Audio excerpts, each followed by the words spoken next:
고린도전서 15장 35절부터 44절까지 말씀을 찾으셨으면 제가 봉독하도록 하겠습니다. 누가 묻기를 죽은 자들이 어떻게 다시 살아나며 어떠한 몸으로 오느냐 하리니, 어리석은 자여, 내가 뿌리는 씨가 죽지 않으면 살아나지 못하겠고, 또 내가 뿌리는 것은 장래의 형체를 뿌리는 것이 아니요 다만 밀이나 다른 것의 알맹이 뿐이로되, 하나님이 그 뜻대로 그에게 형체를 주시되 각 종자에게 그 형체를 주시느니라. 육체는 다 같은 육체가 아니니, 하나는 사람의 육체요 하나는 짐승의 육체요 하나는 새의 육체요 하나는 물고기의 육체라.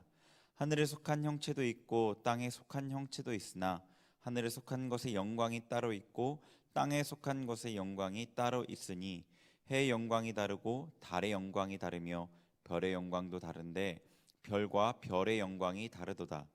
죽은 자의 부활도 그와 같으니, 썩을 것으로 심고 썩지 아니할 것으로 다시 살아나며, 욕된 것으로 심고 영광스러운 것으로 다시 살아나며, 약한 것으로 심고 강한 것으로 다시 살아나며, 육의 몸으로 심고 신령한 몸으로 다시 살아나나니, 육의 몸이 있은즉 또 영의 몸도 있느니라. 아멘. 네, 영적인 것을 사모하는 사람들이 빠지기 쉬운 오류가 있다고 생각합니다. 영과 육, 성과 속을 나누어서 생각하는 거죠.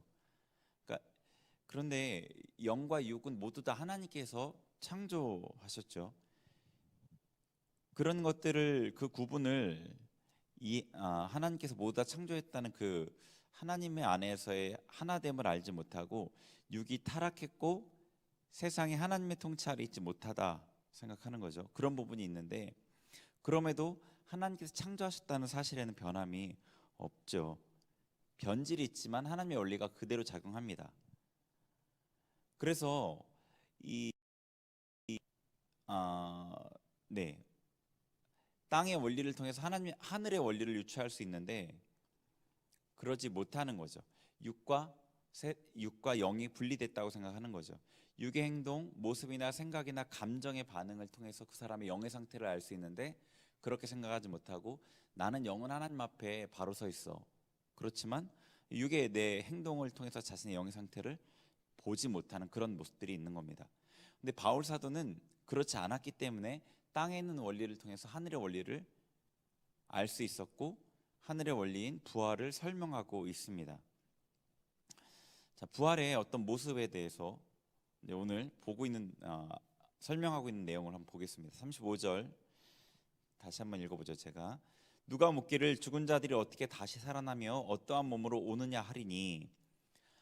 아멘. 그러니까 바울 사도는 어떤 사람의 질문을 이제 상정하고 얘기를 하고 있습니다. 가정하고 얘기를 하고 있는 거죠. 근데 이 사람은 어떤 사람이냐면 36절에 보면 어리석은 자요, 이런 질문을 하는 사람은 어리석은 자입니다. 그러니까 어리석은 자이기 때문에 이런 질문을 하는 건데, 이 성경에서 특별히 바울 서신에서 어리석은 자는 어떤 사람이냐면 영적인 일을 알지 못하는 사람을 어리석은 자로 지칭합니다. 지혜로운 사람은 반대로 영적인 일을 아는 사람이죠. 근데 지혜로운 사람은 그런 질문을 하지 않는데, 어리석은 사람은 이런 질문합니다. 어떤 질문이냐면, 죽은 자들이 어떻게 다시 살아나냐, 어떠한 몸이 되냐, 이런 질문을 하는 거죠. 자, 어리석은 사람이 이런 질문을 합니다. 지혜로운 사람은 이런 질문에 대한 답을 이미 알고 있기 때문에 묻지 않습니다. 그러면 이런 질문조차 하지 않는 사람은 어떤 사람일지 생각해 볼 수 있겠죠. 부활에 관심조차 없는 사람은 어떤 사람일까? 그 사람이 교회에도 다니고 신앙생활도 하는 사람이라면 어떤 사람일까라는 거죠. 아마 거듭나지 않은 모양만 그리스도인인 그런 사람이거나, 그리스도인이긴 한데 잠들어 있는 자이겠죠. 우리의 부활에 대한 우리의 태도가 분명해지기를 바랍니다. 이런 의문을 가진 어리석은 자에게 부활의 모습이 어떻게 될지를 비유를 들어서 설명하고 있습니다. 그 비유는 이 땅에 있는 것들을 통한 비유이죠. 첫 번째로 36절 38절에 첫 번째 비유가 나오는데요, 씨앗에 대한 비유입니다. 36절에 내가 뿌리는 씨가 죽지 아니하면 살아나지 못하겠고, 또 내가 뿌리는 것은 장래 형체를 뿌리는 것이 아니요 다만 밀이나 다른 것의 알맹이 뿐이로되 하나님이 그 뜻대로 그에게 형체를 주시되 각 종자에게 그 형체를 주시느니라. 자, 씨에 대한 비유를 하고 있는데 씨를 뿌리는 비유를 얘기하고 있습니다. 그런데 씨를 뿌릴 때 작은 알맹이를 뿌리잖아요. 사람들이 씨를 뿌릴 때 작은 알맹이를 뿌립니다. 근데 그 작은 알맹이를 통해서 열매가 맺힐 때는 다른 어떤 그 씨앗의 본래 열매가 맺혀지죠. 처음에 그 얄갱이의 씨앗은 차이가 있긴 하지만 별 차이가 없습니다. 큰 차이가 없어요. 그냥 다 작은 알갱이에요. 작은 알갱이인데 그 알갱이가 심겨서 열매를 맺히면 그 다음에는 분명한 차이가 있습니다. 아주 큰 차이가 있죠. 사과냐, 배냐, 혹은 어떤 경우에는 그냥 식물일 수 있고 어떤 경우에는 나무가 되기도 하고요. 나무나 식물이나 같지만 작은 식물일 수 있고 큰 나무가 되기도 합니다. 이게 부활의 어떤 비유로 쓰이고 있습니다. 씨는 여러분 뭐 잘 이제 짐작하시듯이 우리 육체이겠고요. 열매는 부활의 모습입니다. 그러니까 현재 우리 각 사람의 육체는 비슷해 보여요. 크게 차이가 없어 보입니다. 뭐 조금 더 키가 크고 작고 뭐 조금 더 잘생겼고 못생겼고 이런 차이가 있을 수 있어요. 뭐 한 지체 하나가 좀 빠졌거나 뭐 그런 경우가 있을 수 있지만 대단히 큰 차이는 보이지 않아요. 도토리 키재기와 같습니다. 그러나 부활의 모습은 열매가 다른 것처럼 완연하게 차이가 난다는 거죠. 첫 번째 부활이 씨에 대한 부활의 비유이고요. 첫 번째 비유. 자, 두 번째 39절입니다. 육체에 대한 비유인데요. 육체는 다 같은 육체가 아니니 하나는 사람의 육체요, 하나는 짐승의 육체요, 하나는 새의 육체요, 하나는 물고기의 육체라. 아멘. 자, 두 번째 비유가 육체에 대한 비유인데요. 동물들에게는 모두 육체가 있죠. 이 몸이라는 게 있습니다. 동물들에게 그 육체들이 사람의 육체, 짐승의 육체, 뭐 이렇게 땅에 거하는 동물을 얘기하는 거겠죠. 새의 육체, 물고기의 육체가 있습니다. 각각의 모양이 다 달라요. 각 육체에 다른 모양과 다른 영광이 있습니다. 이 다른 영광이라는 것은 그 육체마다 모습이 다르고 그에 따라 어떤 능력이나 어떤 그 모습의 아름다움이 다르다는 거죠. 사람, 뭐 동물, 새, 물고기 이렇게 돼 있는데 이 중에서 사람의 육체가 가장 아름답죠. 뭐 어떤 특정한 기능은 떨어지는데 어떤 특정한 기능에 대해서는 떨어지지만 전체적으로는 가장 탁월하다고 볼 수 있습니다.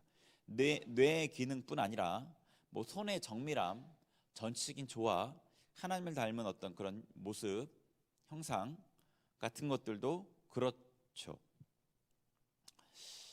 여러 모양의 육체가 같지 않습니다. 그 탁월한 정도가 다 다릅니다. 부활에 대해서 이 비유를 들어 설명해 주고 있죠. 그 다음에 세 번째 비유는 40절과 41절입니다. 하늘에 속한 형체도 있고 땅에 속한 형체도 있으나 하늘에 속한 것의 영광이 따로 있고 땅에 속한 것의 영광이 따로 있으니 해의 영광이 다르고 달의 영광이 다르며 별의 영광도 다른데 별과 별의 영광이 다르도다. 아멘. 자, 영광, 이 세 번째 비유는 영광에 대한 비유인데요. 자, 땅에 속한 육체는 땅에 속한 육체로서의 형체를 갖고 있습니다. 조금 전에 얘기한 것처럼. 그런데 이제는 육체라고 말하지 않고 형체라고 얘기해요. 하나님의 피조물의 그 형체. 근데 하늘에도 하나님의 피조물이 존재하죠. 그들의 모습과 땅에 속한 육체의 모습이 다릅니다. 구약의 여러 사건을 통해 우리가 볼 수 있는데요. 천사가 어떤 때에는 사람의 모양으로 나타나기도 하죠. 그렇지만 사람의 모양으로 나타난 천사조차도 달랐죠. 훨씬 더 아름답게 보였고 훨씬 더 어떤 영광스럽게 보였어요. 그리고 뭐 에스겔서 같은 경우에 보면은 그룹이 사람과는 전혀 다른 모습으로 나타나죠. 사람과는 전혀 다른 모습으로 뭐 한쪽 모양은 사람, 한쪽은 뭐 독수리, 한쪽은 사자, 뭐 이런 모습으로 완전 다른 모습으로 나타나죠. 요한계시록에 나와 있는 그룹의 모습이기도 하고요.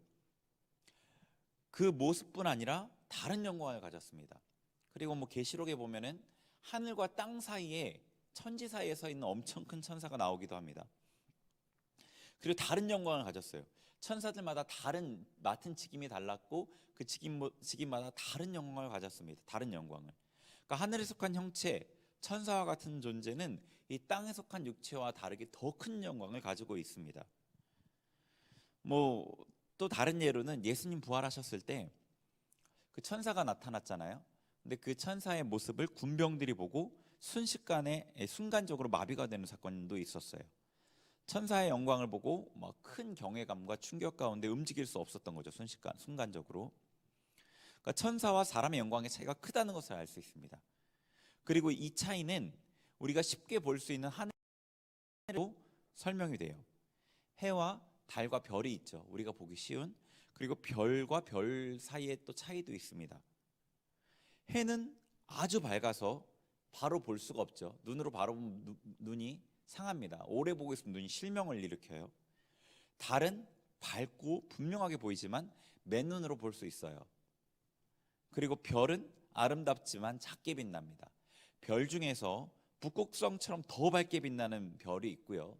또 어떤 별은 시력 측정용으로 쓰일 정도로 거의 보이지 않는 별이 있어요. 눈이 굉장히 좋은 사람만 보이는 그런 별도 있습니다. 영광이 다르죠. 그 빛의 밝기가 다릅니다. 자, 42절에 죽은 자의 부활도 그와 같으니.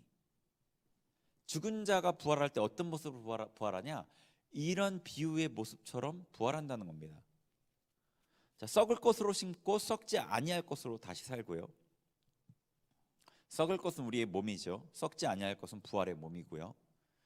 그 다음에 욕된 것으로 심고 영광스러운 것으로 다시 살아나고요. 욕된 것은 우리 육이죠. 타락했기 때문에 욕된 겁니다. 우리를 죄 가운데 끌어가기 때문에 욕된 겁니다.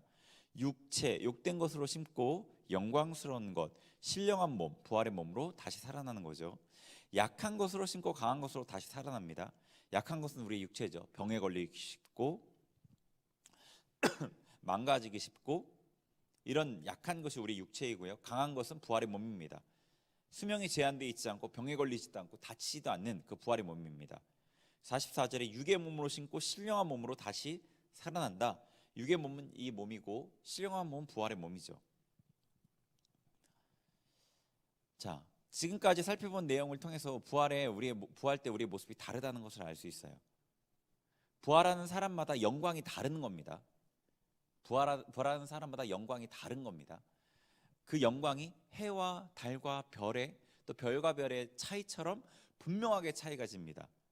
씨를 심었을 때 씨는 별 차이가 없었지만 그 열매는 완전히 다른 것처럼, 그 자란 후의 모습은 완전히 다른 것처럼 부활의 영광은 완전히 달라집니다. 어떤 사람은 이 해와 달을 하나님과 예수님으로 해석하려고 할 수도 있을 것 같아요. 요한계시록에 해나 달의 비침이 쓸데없으니 성전에서 하나님과 예수님이 그 영광을 비춘다 이렇게 돼 있기 때문에 해와 달을 하나님과 예수님으로 해석하고자 할 수 있겠지만 여기서 그렇지 않죠. 네. 이 문맥을 통해 보셔야 돼요. 여기서 부활하는 자의 영광을 설명하고 있는데 이 부활하는 자의 영광을 설명하는데 해와 달을 하나님과 예수님으로 설명하면 42절에 죽은 자의 부활도 그와 같으니 이 말이 적용이 안 되죠. 하나님은 부활하지 않으셨죠. 이 부활을 하는 사람들과 영광의 차이를 설명하기 위한 겁니다. 그러니까 그렇게 많이 차이가 나는 겁니다. 어떤 사람은 정말로 해처럼 빛나는 사람이 있고. 자, 그러면 무엇이 그 차이를 결정하는가? 부활의 영광의 차이를 무엇이 결정하는가? 우리는 이 부활의 모습, 이 영광스러운 모습, 영광의 차이의 모습으로 영원토록 살아갈 거예요. 이 천국에서의 삶을 살 수 있는 건 이 땅에서밖에 없습니다. 우리가 부활한 이후에서는 변화가 있지 않아요. 더 이상. 그걸 분명히 인지하셔야 돼요. 부활한 이후에는 변화가 없습니다. 그때는 어떤 지식의 증가도 없습니다. 하나님을 온전히 우리가 얼굴과 얼굴을 대하여 아는 것처럼 온전하게 알게 되지 그 지식의 증가가 더 커지지 않습니다. 결코. 지난번에 간략히 얘기 드렸죠. 영원이라는 건 시간의 흐름이 더 이상 없는 거예요. 변화가 없는 겁니다. 그거는 그 고정된 상태에서 영원히 하나님과 살아가는 거예요. 자, 무엇이 그 차이를 결정하는가? 육의 몸으로 심고 신령한 몸으로 거둡니다. 자, 씨를 심고 열매를 거둡니다. 열매는 무엇으로 결정되느냐?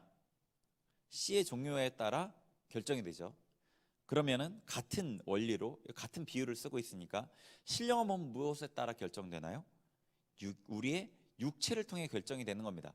육체가 죽어서 땅에 묻히는 것을 씨를 심는 것으로 설명하고 있고, 거두는 열매를 부활의 몸으로 설명하고 있는 거예요. 그러니까 육체를 심는데 부활의 몸이 다른 부활의 몸이 되는 겁니다. 그러니까 심는 육체가 다르고 그에 따라서 다른 부활의 몸이 거둬지는 거예요. 근데 육체에 어떤 차이가 있나요? 우리가 보기엔 별 차이가 없어 보이지만 분명한 차이가 있는 겁니다. 자, 창세기서 4장 4, 5절 말씀 한번 보겠습니다. 창세기 4장 4, 5절 제가 읽겠습니다. 아벨은 자기도 양의 첫 새끼와 그 기름으로 드렸더니 여호와께서 아벨과 그의 제물은 받으셨으나 가인과 그의 제물은 받지 아니하신지라. 가인이 몹시 분하여 안색이 변하니. 아멘. 이제 이 창세기에 최초로 하나님께 제사를 드린 사건인데요, 그걸 제가 갖고 왔는데, 하나님께서 여기에서 보면은 가인과 그의 제물을 받지 않으시고 아벨과 그의 제물을 받지 않으셨어요. 그러니까 가인을 받지 않고 아벨을 안 받으셨습니다.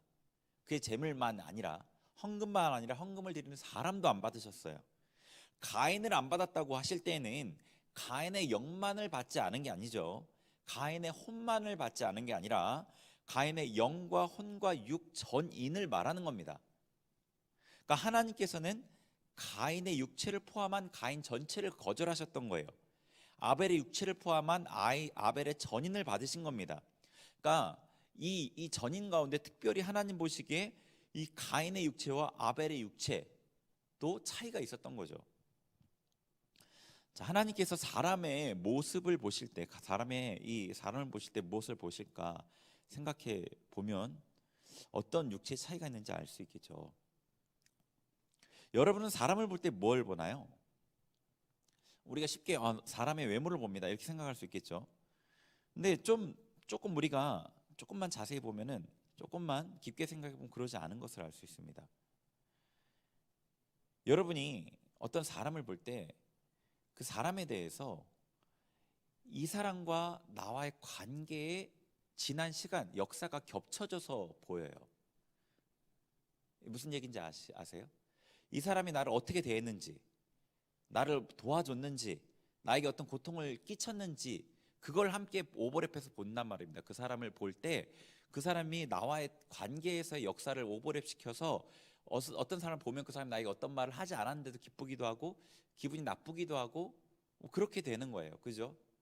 사람을 볼 때 우리가 외모를 보지만 그 사람과의 나와의 관련되어 있는 그 어떤 삶의 궤적을 순식간에 같이 대입시키죠. 우리가 이것을 성경에서도 경험할 수 있는데, 예를 들어서 마태복음 1장 1절에 아브라함과 다윗의 자손 예수 그리스도의 계보라 하실 때, 여기서 아브라함이라는 이름을 딱 들었을 때, 여러분 보실 때 아브라함의 삶을 여러분이 떠올리실 수 있어요. 성경을 통해 아브라함이 어떤 삶을 살았는지 알기 때문에 아브라함 할 때 아브라함이 어떤 사람인지가 확 여러분에게 다가오죠. 그게 믿음의 삶과 관련돼 있어서. 하나님께서 사람을 보실 때 어떻게 보죠? 그 사람의 삶을 통으로 보시는 거예요. 그 사람의 삶을 통으로 보신단 말입니다.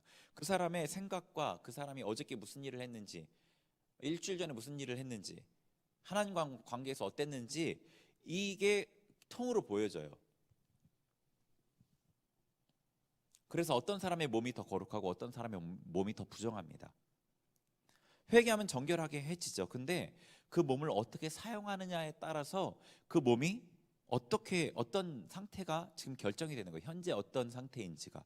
그러니까 여러분 스스로도 느끼실 거예요. 예전보다 지금 한 일주일 정도면 구분이 차이가 크지 않으니까 1년 전, 2년 전, 3년 전, 5년 전보다 지금 내가 더 하나님 말씀에 순종하기 쉬워진 상태. 이게 무슨 얘기인지 아시겠어요? 기도를 습관이 되었기 때문에 기도하기가 더 쉽고, 누구에게 사랑한다는 말하기가 더 쉬워졌고, 교회 나오기가 더 쉬워졌고, 우리의 혼만이 아니라 우리의 몸도 더 정결해지고 또 하나님 말씀에 더 가까워진다는 겁니다. 그리고 하나님 앞에 하나님은 그런 여러분의 삶의 역사와 관련된 그 몸을 보시는 거고요. 그래서 어떤 몸이 더 정결하고 거룩하고 어떤 몸은 더 부정합니다. 몸을 어떻게 사용했느냐가 중요하다는 겁니다. 몸을 통해 무슨 일을 했느냐가. 하나님의 말씀을 전하던 입술은 말씀을 전하기가 쉽습니다. 불평을 하던 입술은 불평하기가 훨씬 더 쉽습니다. 감사하기가 너무 어렵죠. 자, 사람이 육체마다 차이가 있다는 말이 좀 이해가 되시나요? 우리가 보기엔 다 비슷해 보입니다. 씨앗이 비슷한 것처럼 뭐 크냐 작냐, 잘생겼냐 못생겼냐 정도로 생각을 하겠죠. 근데 영적인 실상은 다른 거예요. 결국 몸으로 헌신하고 희생하고 순종하는 게 그게 씨앗을 준비하는 거고요. 그 씨앗에 따라서 여러분의 영원한 삶이 결정이 되는 거죠. 신령한 몸의 영광이 결정이 되는 겁니다. 그리고 그 몸으로, 그 신령한 몸으로 영원히 사는 거예요.